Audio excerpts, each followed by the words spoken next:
اللہ کے نام سے شروع جو بڑا مہربان نہایت رحم فرمانے والا ہے۔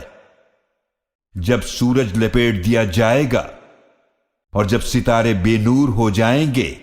اور جب پہاڑ چلائے جائیں گے اور جب 10 ماہ والی حاملہ اونٹنیاں بیکار چھوڑ دی جائیں گی اور جب وحشی جانور جمع کیے جائیں گے اور جب سمندر بھڑکا دیے جائیں گے اور جب روحیں جسموں سے ملا دی جائیں گی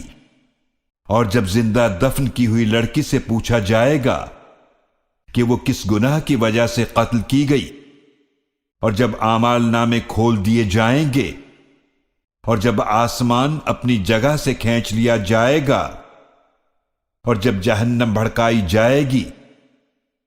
اور جب جنت قریب کر دی جائے گی، ہر شخص جان لے گا جو کچھ وہ لے کر آیا ہے، تو میں پیچھے ہٹ جانے والے ستاروں کی قسم فرماتا ہوں جو چلنے والے چھپ جانے والے ہیں،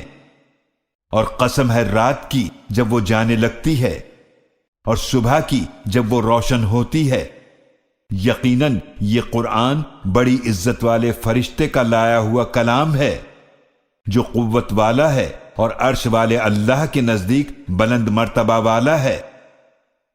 جس کی آسمانوں میں اطاعت کی جاتی ہے اور وہ وہاں امانت دار ہے،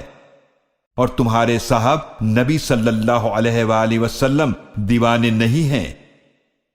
اور یقیناً انہوں نے اس فرشتے کو دیکھا ہے آسمان کے کھلے کنارے پر، اور وہ نبی صلی اللہ علیہ وآلہ وسلم غیب کی بات بتانے میں بخیل نہیں ہیں،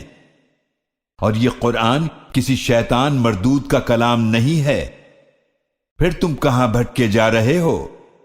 یہ قرآن تو تمام جہان والوں کے لیے نصیحت ہے،